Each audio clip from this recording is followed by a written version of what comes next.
Welcome to another episode of the Partners Podcast out here in Miami, Florida with Ismail, and he's absolutely crushing it. Thanks, He's Brendan. out in San Diego, Thank you. just graduated college with his business partner still in college, and they broke $40,000 a month. Yeah. That's nuts, dude, because after graduating college, I was still at $8.25 an hour, and I had to really work to get that job. But the fact that you're here and you did what you did, Exactly. it's reassuring. Well, It's thank you. reassuring. I appreciate it. Thanks Still for that legit. great intro, man. Yeah, of course. Well, this session's mainly for you. I know you Yeah. had a list of questions. a lot of questions. You Yeah. wanted to kind of get some insights of like how you can overcome some of the challenges Yeah. you're facing. Yeah. Tell me a little bit about, where you're at with the business Yeah. and where you're trying to take things. Yeah, so right. About 18 months, just past, 18 months in business. We were doing about 4K a month this time last year, and we just hit 40K this last month. So a lot of growth this last year, a lot of, just figuring shit out as we go along, breaking some eggs. Hired our first time employee this year, great first time employee. He is one of those people, I don't know if you ever experienced those hires, but you hire them and your business immediately gets better. Like there was an immediate noticeable, just like, okay, our bar was here, he set the bar here now. Yeah, that's amazing when you bring in the right people. Yes. They elevate the whole company. We got very lucky with him, and so we've grown. But I think our biggest challenge right now is we have a team, and I need some guidance on management and how to motivate people, how to keep people, how to retain talent. Awesome. Yeah, let's And, break it down. yeah. What is your first question about that? My first question is, how do I motivate my employees, and how do I create a company culture? Yeah. So when it comes to motivation comes and goes. Yeah. Discipline is something that's developed and it's there. It's more of like a long-term quality. Yeah. So I would look for people that have a track record, Mhm. that have a track record of consistency, a track record of discipline, whether they've held a job for several years Yeah. or they've shown that like if they ran a business before, they're part of a 5-star Yeah. business and experience, right? Like that's why we do like to hire from Apple and Best Buy, because they have a really high standard of who they let Mm. on their sales floor. Mm. And so understanding it's really who Mhm. and the values that come with that person, like what do they stand for? Are they someone who cares about being on time and accountable and communicative? Like, do they care about that?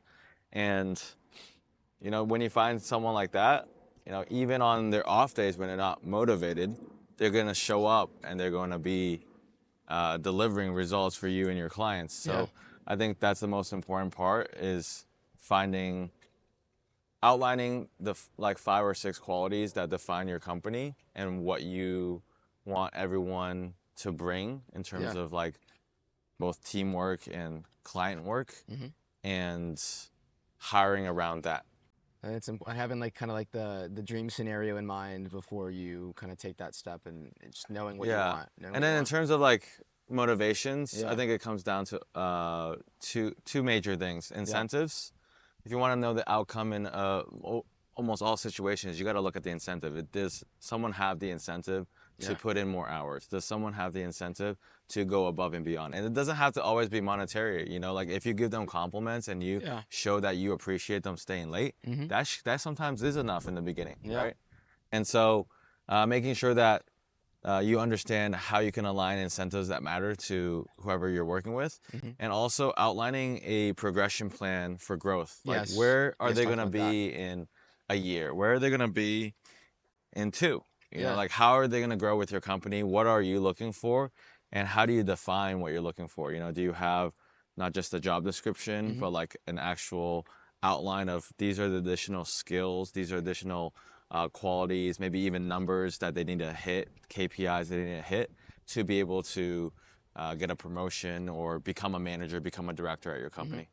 How do you, when you've got guys that are, working for you, how do you feel out who has the potential to be a leader in the future? Like, how did you end up Yeah. like did you I grow made a lot talent of from within? mistakes, man. Yeah. I put a lot of people in power Yeah. in a place of management before, Mm. I qualified their ability to be a Mm-hmm. manager. I Yeah. think being a top performer and manager are two separate things. That's good. That's good And advice. you have to realize that, just because someone's crushing it on the um, on like the individual performance side does not make them a good manager. So, Yeah. you can start testing management skills by, maybe having them do a training for one of your team members and Mm. getting feedback from that person to see how that training went. So Mm-hmm. that's one way. Mm-hmm. Another way is to, if you're not sure, do a role play. Hey, let's just say I'm a upset customer or I'm a upset team member, and I'm like, fuck you, bro. Like, Yeah. what the fuck is happening? This let's role play that out. See how Okay. you're gonna Yeah. talk to me, Yeah. right? Or are you gonna blow up at me? Yeah. If like, and then if you really work the role play and it feels real, they're like, like you'll see, Yeah. you'll be able to feel. And so, putting people in these test scenarios, Mm. to you can't know unless you test, right? Mm-hmm. Unless you run an analysis, you run a sort of report, and one way to test is to put either role play, like made up scenarios in front of them, which is like get you potentially 70-80% of like what you need to measure. Mm-hmm. But also, actually putting like saying, hey, you want to be a manager for our creative side. Mm-hmm.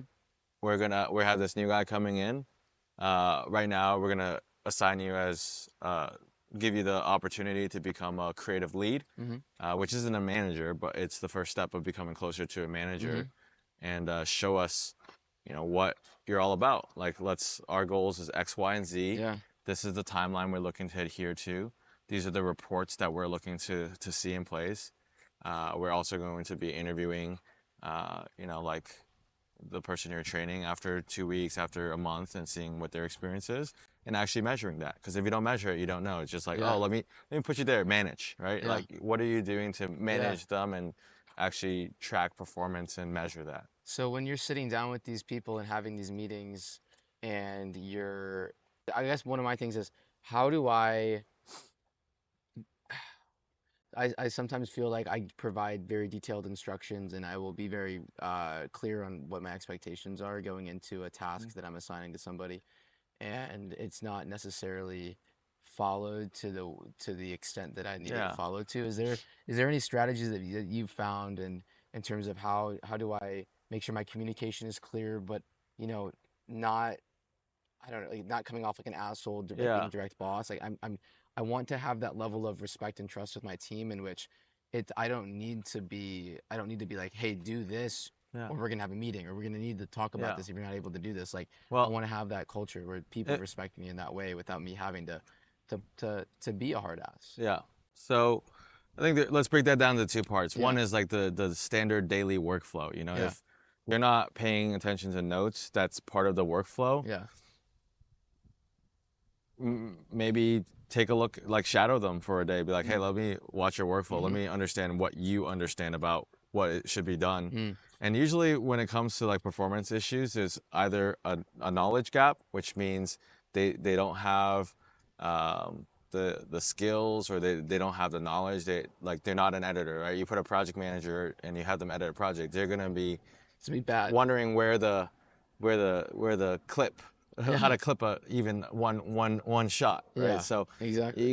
so either there's a knowledge gap, there's a training gap, or there's a culture gap. If there's a culture gap, that's usually comes down to hiring and who you're allowing to come into your organization and stay in your organization, Mm. and the values you stand Mm-hmm. for. So that's more on the talent acquisition side, and the leadership and management Mm-hmm. side of like what you'll be willing to deal with. Yeah. Someone fucks up twice, like within the first 2 weeks of working with me, even if they were a strong applicant, they're out. Yeah. Like, I'm not. Short If you leash. Short leash. Or Yeah, I short mean, leash on that first. hire fast, fire fast, because you actually don't know how good a hire is until you put them, I you like test them that. I out. like that flip on it. Flip Yeah, on the hire slow, yeah. fire fast. I think that's a good Well, take. you have to hire fast because you don't know until you try, Okay. and all the good talent goes quick. Yeah. If someone's really good, Yeah. the minute they're on a job market, they could have an offer the next day, right? On their first interview. Can I ask you a question about employees? This is a bit different than. Yeah, but what do you want Sorry. to hear the Sorry. answer to the rest of Yes. your Yes, sir. questions? Yes, sir. Yeah, so there's either a training, and then Yeah. if there's a training gap, it's just Yeah. like you have to look at your own systems and like what you Yeah. have done to train, Okay. and revisit that and actually put the energy on your company's time and effort and resources to make sure they're done.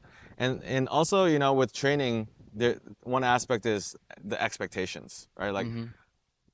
what what is a reasonable expectation? I don't expect my creatives to be able to go on 20 shoots a week. I know some founders do because they know how to gas on, but Yeah. the average person, the average person on my creative team, I'm expecting them to do 10 shoots a week. 10 shoots a week. Yeah, 10 and shoots a so day. like people's performance start dropping when your expectation of their output does not match a reasonable expectation. Wow. Where like you're expecting your editors to catch all these notes, but if they have 50 edits that are piling up, it's because you haven't allocated the right resources. So resource and budget allocation has to play in with that, Mm-hmm. where hey, for every $40,000 of revenue, we're gonna spend at, like, depending on your volume of photos versus videos, maybe, hey, 8% of that budget or 10% of that budget is gonna go towards editing.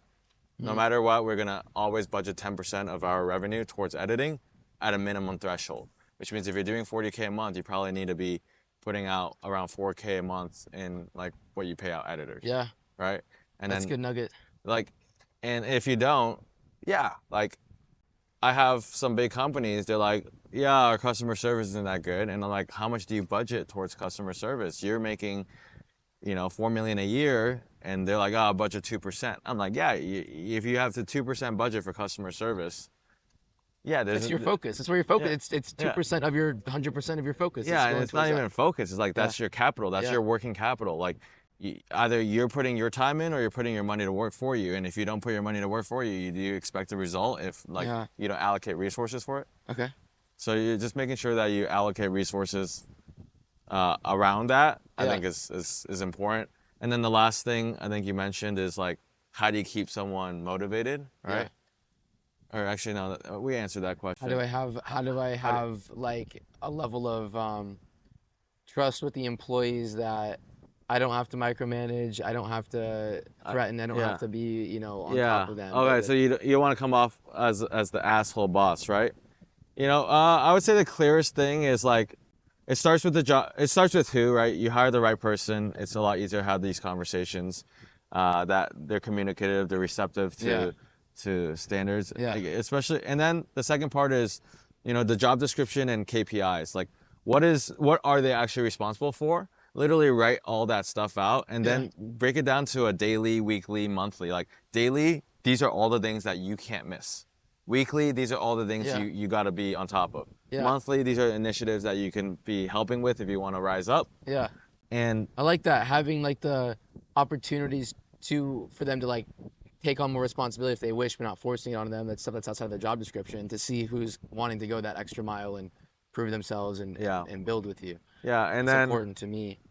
having that clearly mapped out along KPIs of like, hey, a reasonable video editor should be able to edit 2 of these types of edits a day, or 4 of these types of edits, the short form, or maybe like 5 reels a day, and if they're editing over 5 reels on average, then they're doing great. If they're editing 2 reels per day, but you're paying them a pretty decent rate for X expectation and deliverable, then, then you can have a question. So you need to have these benchmarks of what are reasonable expectations of like your team and what you want out of them, because sometimes it's not even on them. It's like if you're expecting, me to run 7 miles, even if I wanted to, I can't get that done, right?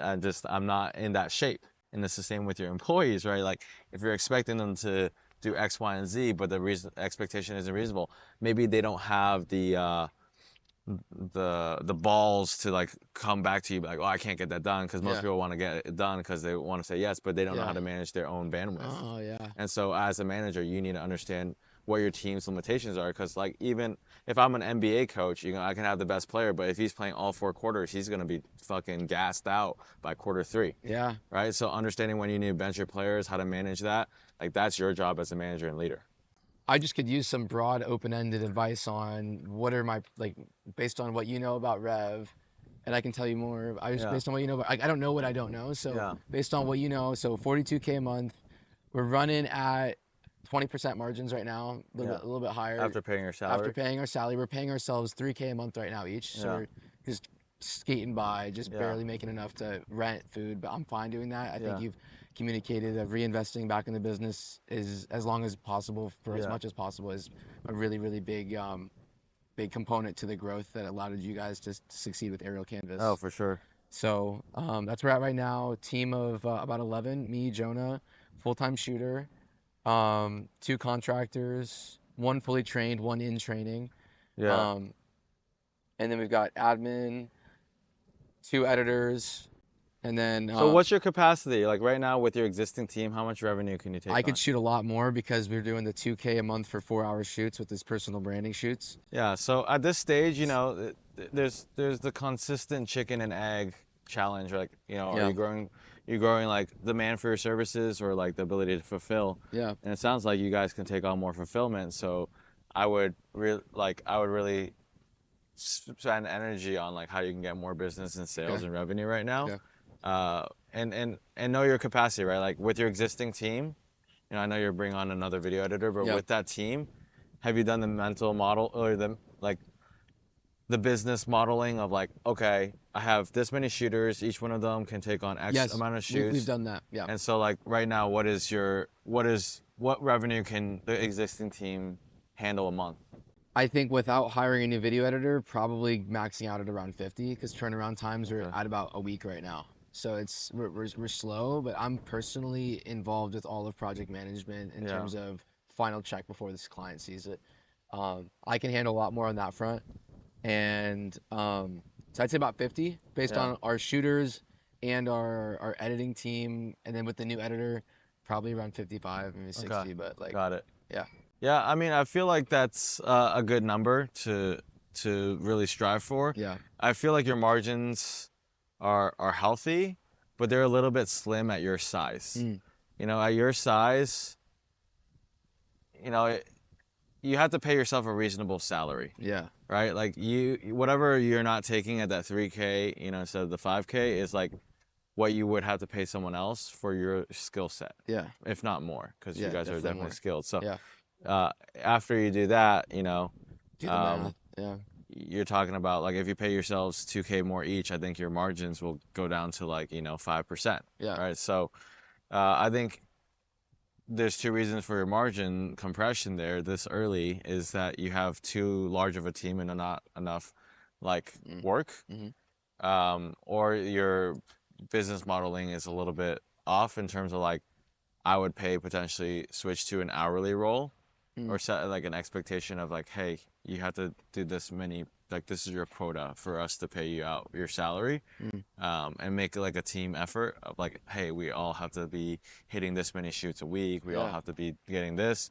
Yeah. Otherwise, you know, you can let them know we're gonna have to switch you to an hourly in the next coming months because you know there's not a guarantee of that revenue. Yeah. Right. So you know if it's easy. It's nice to, you know, position yourselves as a company that can guarantee salaries and pay out everything, but like It's hard. it's either you're putting the pressure on your team members or your team members are putting pressure on you. Yeah. And I've seen companies where myself included, I'm busting my balls working, you know, 80 hours a week when it's slow, not taking a salary. Yeah. Meanwhile, my salary team members are sitting around doing nothing. So that's a good segue. We do have so here's the situation, right? Jonah would be our full-time shooter, right? With you and Colby. Colby was more the shooter. Yeah. I mean, you hopped on shoots, I'm sure. Yeah. But so because Jonah's in school still, that his availability, he's more like a contractor. Yeah. Our W-2 guy is basically doing what Jonah would Okay. be doing in Got terms of it. the shooting. But we've run into some issues in terms of we load him up. We sometimes give him 3 shoots a day. That's the max Yeah. usually, 3 shoots a day. But he's been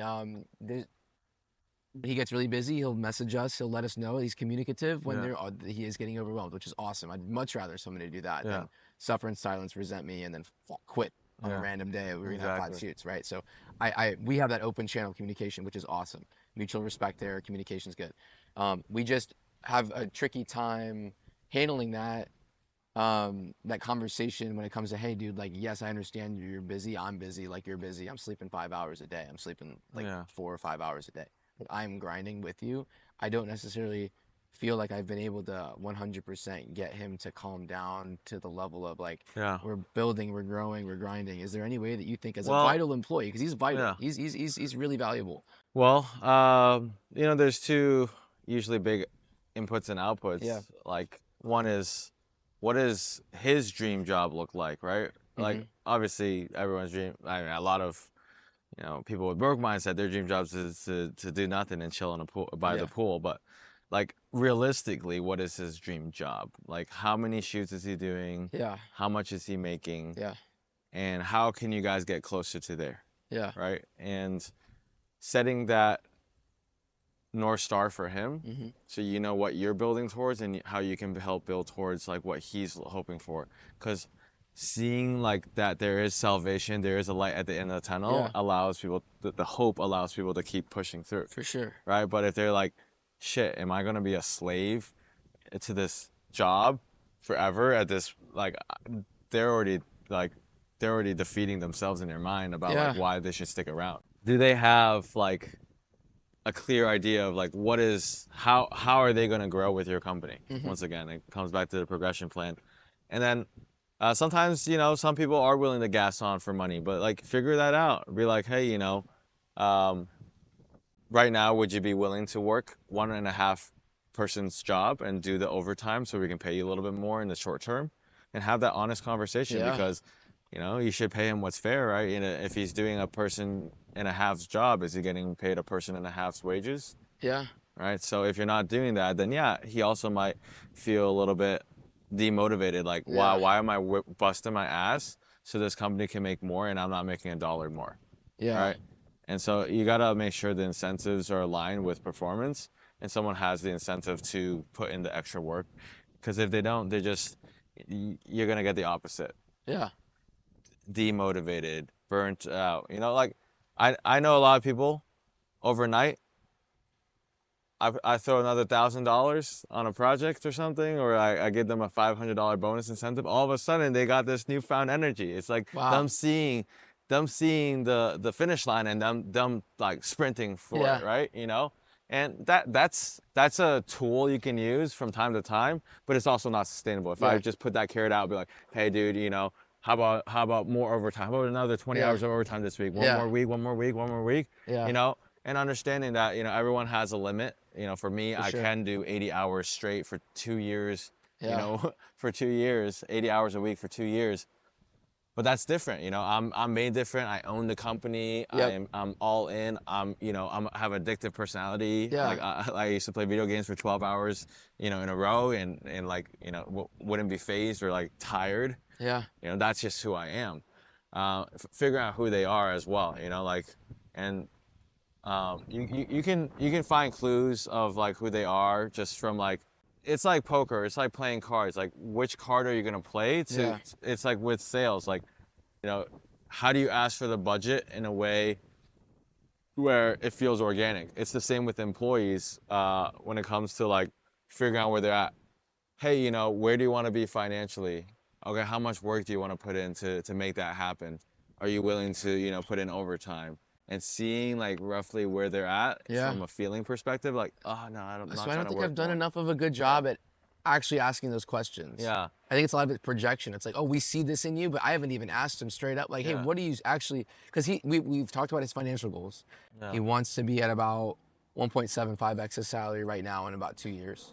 So he's making about, Well, you have to have a clear outline of how he can get there, because from a linear perspective, yeah, you can probably pay him maybe 25% more, 30% more for tenure, but the rest of the 0.5 or the 50% probably needs to come from him helping you build the company. That's what I'm saying. So, which is like, yeah. hey, how many creators have you helped us train up? Yeah. How many clients have you helped us retain at a higher level, like because they're shooting with us because of you, right?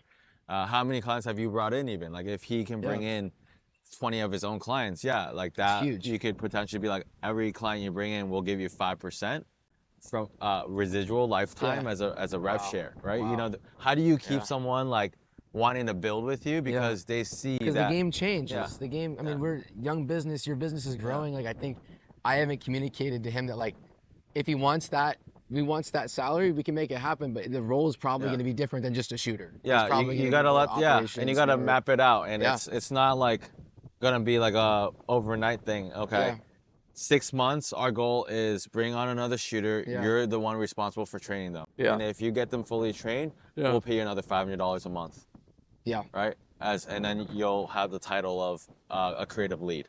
Mhm. Okay, after that, we might bring on 2 more shooters, and if you're also responsible for training them, we'll make you like an assistant manager, right? And then from there, you might get paid another $500 a month. So there you go. That's another 12K a year. Yeah, If you bring in your, every client that you bring in, the first 10 clients that you bring, kind of like into the REV ecosystem, we'll pay you, 20% as a first-time bonus on the first project, and we'll pay you 5% reoccurring, and we'll treat you like a partner. nice. Because most people at that stage working with a startup, they Yeah, want some sort of partner perks, yeah, right?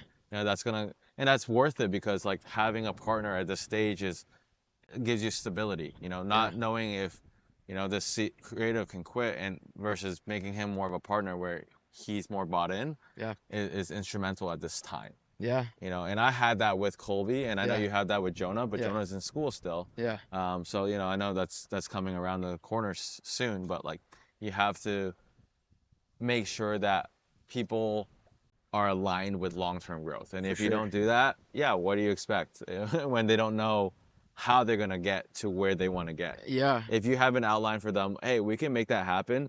This is the next step, right? Let's mhm, get you closer to that. This is a very easy next step. Hey, once we hit, you're gonna have to gas on a little bit. Once we hit 50K a month with Jonah, we're gonna start looking at bringing on another creative, maybe budgeting 4K, 5K a month for that. However much shoots that you want to take on in the short term, we'll budget more of that towards you until we're really maxed out. And at maybe we hit 55K, 60K, we're for sure going to bring someone on. And once you get them trained, we'll get you at your current base plus another 500 a month, nice. right? Boom. Now they're like, So, okay, okay, I'm in. here's like the, yeah, like I'm here's, yeah, aligned with helping you build yeah, because some people might have the scarcity mindset. Sometimes they're training someone for you on your team, and then they're like, well, does this mean I get less hours? yeah, Does this mean you're gonna pay me less and pay them what I could have made? yeah, Like you need to figure out who they are because some people are like, give me the hours, and yeah. other people are like, yeah, please hire someone. I only want to work X amount, and I'm cool with making 5K a month. Were your full-time shooters on salary or hourly? Um, And what is there? the salaried role was not the best move for us. Okay, how so? Just salary entitlement. Like when business was slow, they just sat around and did nothing much. Like I said, hey, maybe do some sales, do some marketing. They don't know what the fuck they're doing with sales and marketing. They sent 10 emails out and looked up some agents on Yelp in one day. I paid them like $200, $20 per email. Dude, I can do 20 emails in an hour. Like, what's up, right? Yeah. So like, don't put a square peg in a round hole. It's just. So transitioning to hourly. Hourly works the best because you can pay them overtime. Okay. Like if they do put in more hours, like your current guy, hey, Yeah. you're putting in the extra 10 hours you're putting in on top of the 40, you're gonna get paid time and a half. So I'm gonna write this down real quick, Yeah. just because that's an action item that I really want to like work on. And the best part is if you have enough hours for them so they can feel like, hey, this is a real full-time opportunity. The worst thing you can do is set out an hourly role and like give them like really sparse hours, like 10 hours here, 20 hours Yeah. here. Like if you're gonna commit to an hourly role, hire during a time where you can afford to give them at least 30 hours a week. I think we're there for sure. I mean, he's on set more like 8 hours, if not more, every day. Yeah. So he's That actually. way he'll feel good, right? Instead of feeling like, oh, the ninth hour, damn, I'm on salary. They're totally getting, one up on me, Yeah. putting me on this compensation model Okay. where I don't get paid more if I put in more time. That's great. Oh shit, on the ninth hour, I'm making time and a half. Yeah, I'll put in another 2 hours. Wow. Right? And I think this guy's he's a disciplined guy, boxer. Like we hired a very like, as weird as shitty as it is to say, he's alpha. He's a go-getter. Yeah. I don't think we've done a proper job at fully being transparent and fully understanding an entirely different person's like work style, like what they're motivated. It's a different game. It's different. It's something that I'm still learning. That's the game of team building. That's Yeah. the game of building the company, right? Yeah, Building man. the A team. Like how how do you keep everyone happy? Part And of it's everybody has different needs, compensation, part right? of it's culture, part of it's just being a good human being and having one-on-one conversations, Yeah. having a walk and talk with them like every other week and taking a 30-minute walk on a beach, making sure that you're listening to, what they have to say. Maybe it's not even work related. Maybe they're having drama with their girlfriend or issues with their family. Yeah. Something came up and that's why they're dealing with another 20, 40 hour a week problem on the side, and that's why they're exhausted and burnt out, Yeah. right? So you Yeah. gotta talk through this and be able to be a manager and like bring in the resources, bring in the med kit, bring in Yeah. like whatever they need, and be just aware of the entire situation because you're managing people. There's Yeah. personalities. There's expectations, and the earlier you can get ahead of those expectations by saying, hey, here's the map. Oh yeah, you want to get to 1.75. This is what that would look like, right? Or at least, hey, I don't have a plan there. I can tell you if we get to $1 million a year and you're the one leading the creative team, I don't see that being an issue, and that's probably very likely. But for our next steps, our goal is to hit 50K a month. And right now we either need you to gas on and take on some extra pay, and is that something you feel like you're capable? Okay, well, let us give you a few extra hours this week, or let me put you on a weekend shoot, Yeah. and let's check in Monday to see where you're at mentally, Yeah. you know? For hourlies, are you paying them for time that they spend uploading Yeah, we're footage? paying them for the Is it minute they leave their house with their kit in the car, all the way to um, like uploading. We'll budget a certain amount. Like, hey, for every full package, you get 30 minutes to upload. okay? For every photo shoot, it should take you 20 Okay, minutes. yeah. So yeah, you Yeah, can't just run it up on yeah, you like that. yeah. Okay, you gotta set that Yeah, I'll be like, why expectation. are you budgeting 4 hours? Like to upload. It's just like, hey, you did two Practicality shoots. wise, what's a good tool you found for time tracking? We use Gusto for payroll. I don't know. Yeah, I mean, at ACRE Seattle, we just have them fill out a timesheet on like Microsoft or Excel, Google Sheets, Google Sheets. and uh, on our other platforms, we use Bamboo HR's Yeah. built-in like time tracking at Aerial Canvas, and Gusto has a time tracking tool. Yeah. Um, Ideally, have them block it off on the calendar as well. But yeah, we got time for 3 more questions. Okay. Hit me. Let me look at Yeah. the let's see the high impact ones. How do we build a rapidly loyal client base? I think it's part of stuff that you're starting to revisit, like building relationships, right? Like actually, I have, I mean, I had my best friend who introduced me to Coldwell Banker and got us into 13 offices, end up using another company, and she's been Wow. with the other company, Wow. and she's my best friend. And what I want is I want her to have the best solution. And Aerial Canvas, compared to what she's getting from another market real estate media agency, like we're not quite exactly what she's looking for. And then she's willing to pay more, right, for this other company. Wow. In the beginning, when she first joined me, she was trying to pay less and then she realized quality pays dividends. Oh, it's a But yeah, bar right there. Quality pays dividends. yeah, and she always got a great service, and she has me as a contact. And she's just one example. Like, you have to understand that it's not about how do I get my clients more loyal. It's how do I create the product and company that is the best, that is the Apple, that is the Chick-fil-A, that the reputation precedes itself. I That love it. when people cheat on me for another vendor, they're gonna come back and be like, hey, my bad.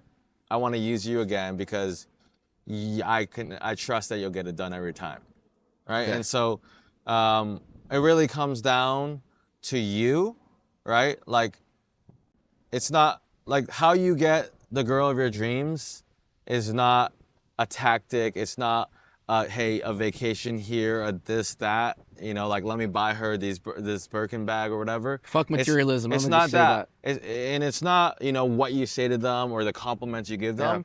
It's who you are and the person you have become. Attracting. And You're attracting what you are. yeah, exactly. And so if you become a business that has the reputation and it puts in the work Yeah. to earn the business of a top producer, of the best, because the quality is there, the customer service there, the delivery, the communication, everything's a 5-star experience, if not 7-star experience, then yeah, everything just falls into place. It's not about I how love do you it. get the clients to be loyal. It's how do you Yeah, become a company that they'll be stupid to cheat on.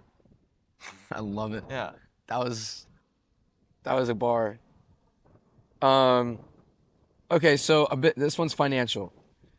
So, um, Jonah and I have, we've got about. This question relates to cash in the bank versus spending cash. And right now, we did 42K last month. We've been pretty consistent at around after everybody's paid every month after the Yeah. month's over, about 22 to 25K in the bank cash, cold hard cash, Yeah. just sitting. Is it best to save it? Is it best to spend it? What percentage? And is the number in the bank, if it's not growing, is that bad? Or is it, I don't know too Yeah, much about the financial side for to sure. make a good judgment on interpreting that data. Yeah. So as a company, you should always have enough like working capital Mm, to make some significant investments and also account for payroll. If you yeah, have a slow week, if you have yeah, a slow month, yeah, what would that look like? If you took half the revenue, and yeah, November, December, January, it's slower months for for most sure. of us. So, like what are your projections? Hey, this month we did 40, next month we're projecting 25. At 25, we're burning 10K.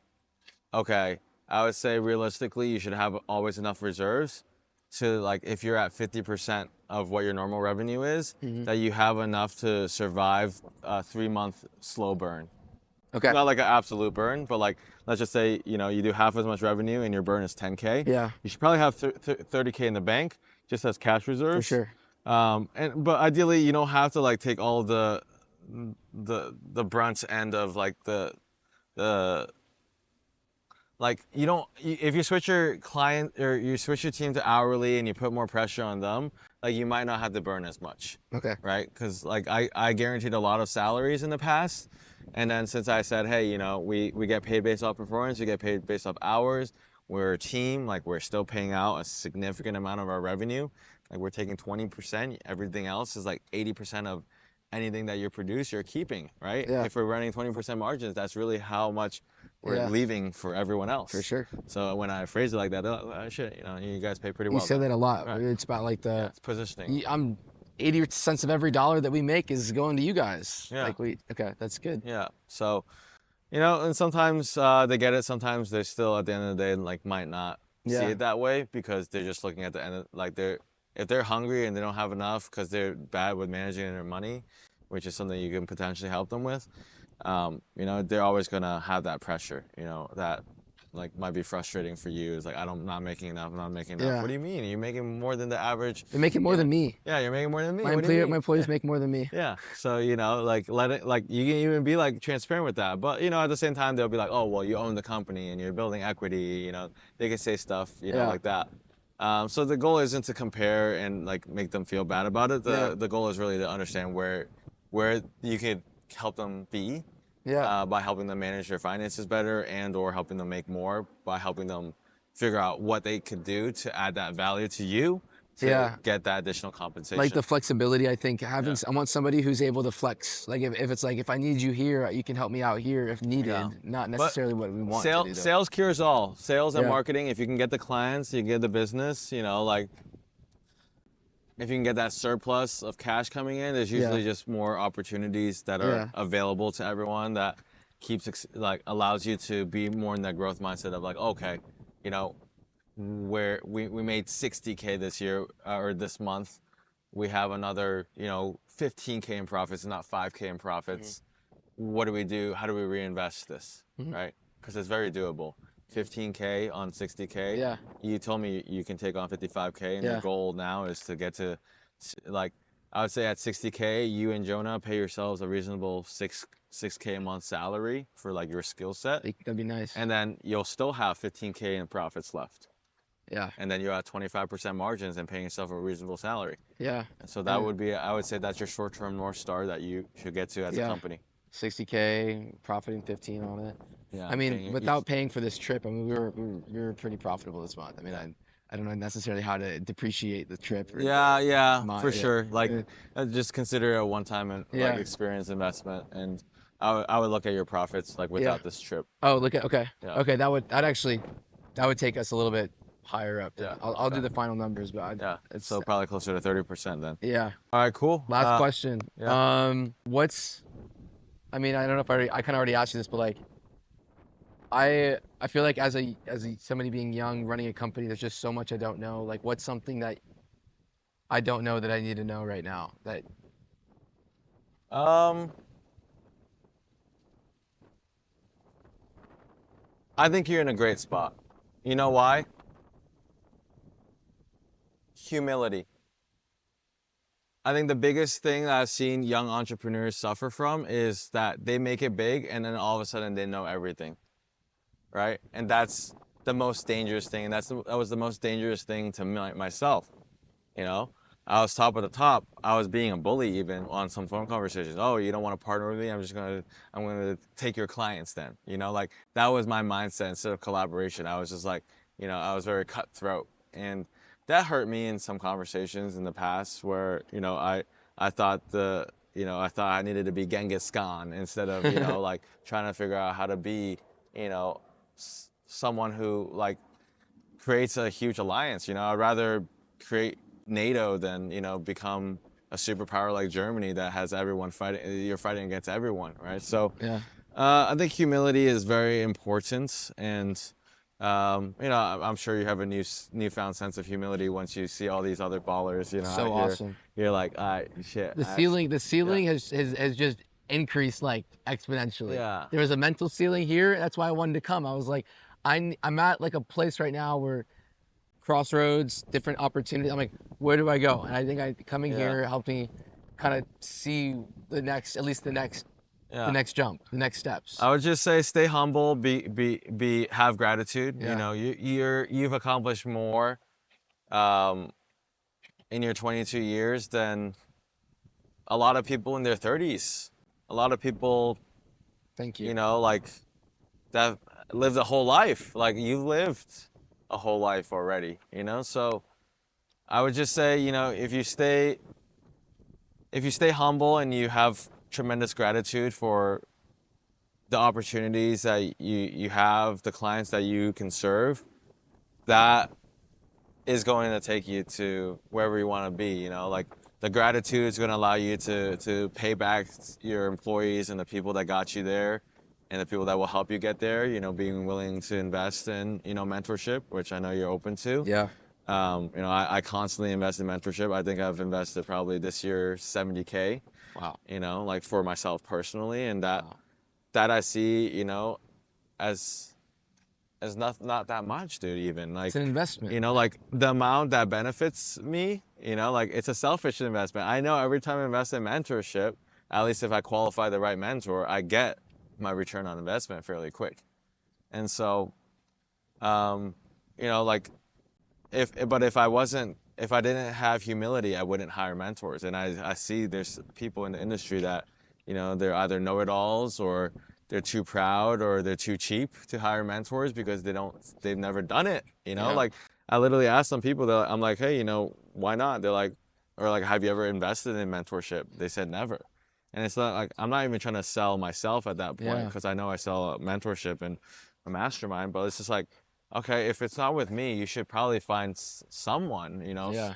someone to help to guide you in this lonely journey It because is lonely. it's Can get lonely lonely. because like even with business partners we face many different challenges and Yeah. oftentimes it's on our own even though we have business partners. Like I felt like I was doing a lot of this stuff on my Me own, too. even though Colby was my partner. He was handling the creative side, he was handling X, Y, and Z, but his problems even came to me or like became my problems, and it's just like but I'm facing it alone. He's not like figuring it out for me. So when you have other individuals that have done it, like Yeah. entrepreneurs, people that business owners, business leaders that have, really made the mistakes that you should avoid, I think would be the biggest thing. Like those, Stand on the shoulders of yeah, giants, dude. yeah. Like, So I would say like that would be my biggest advice is to stay humble and stay filled with gratitude for the for the people that will get you there, like is your team,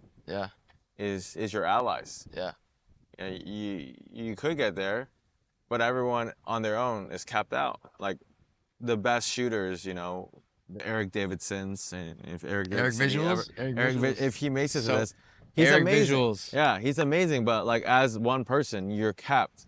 He might be able to do 40K a month, but that's it. It's like the personal trainer problem. Yeah. Personal trainer can only do as many personal trainer sessions as you can have time in the day. Exactly. So if you want to build a company, a business, and not a job, the best thing that you absolutely can do in the process is, just be thankful. Thankful for the clients that give you a chance. Yeah, man.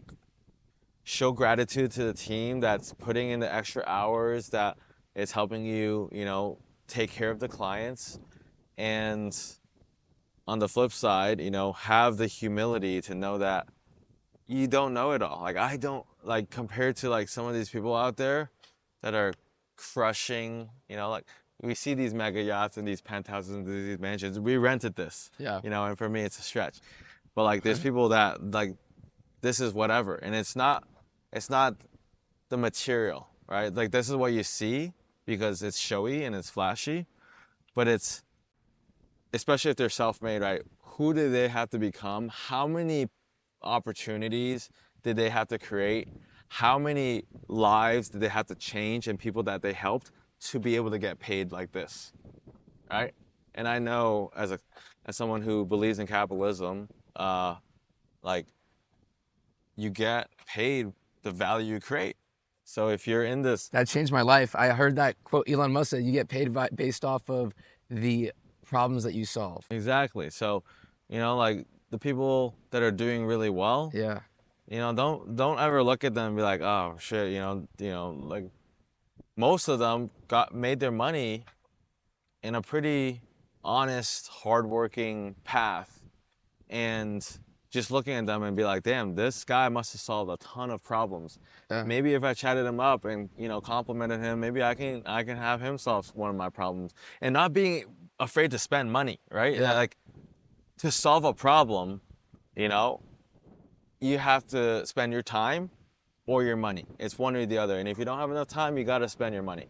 And so like that's something that I think is a big switch for young entrepreneurs. It's easy to, when you start, to do everything on your own because, okay, I have unlimited time, my time is free. But at a certain point, whether it's 20K a month, 30K a month, 50K a month, it is impossible to put in more than the hours you're putting in, unless you've been chilling. And there's definitely entrepreneurs that got to the 40K, they're like, oh, I'm just gonna let my company do everything. It's like, all right, well, that's great and all, but what happens when they start leaving because they don't know how to grow the company, but you're not growing the company? Wow. I was at a plateau mentally, honestly, like on a personal level and at a business level. I'd say from month 13 to month 17, and then just this month 18 October 18 month we turned that shit back on. But yeah, dude, because I was like, we were at 26, we were at 25 to 33, and we were at that range for 6 months straight. It wasn't going up, but we looked at it, and that was where we realized the retention was the problem, the not having that little bit of a personalized touch. I feel it. Like if you have a leaky bucket, dude, doesn't matter if you imagine if like the bucket literally has a hole at the bottom. You could put a fire hydrant and it'll just go right through. Yeah. Right? So it's the same. That's exactly what we realized. We were just adding new business and not fulfilling current business as well. And it was like I was like hustling and busting my ass. That was when you hit the plateau of I can physically only sell 25K myself, just doing cold calls and cold outreach. Like that was like it. I was like, I'm maxed out with my time. And then I was like, but it's not growing. Yeah. And so that's when we shifted. Well, now we know. Yeah, dude. Hey.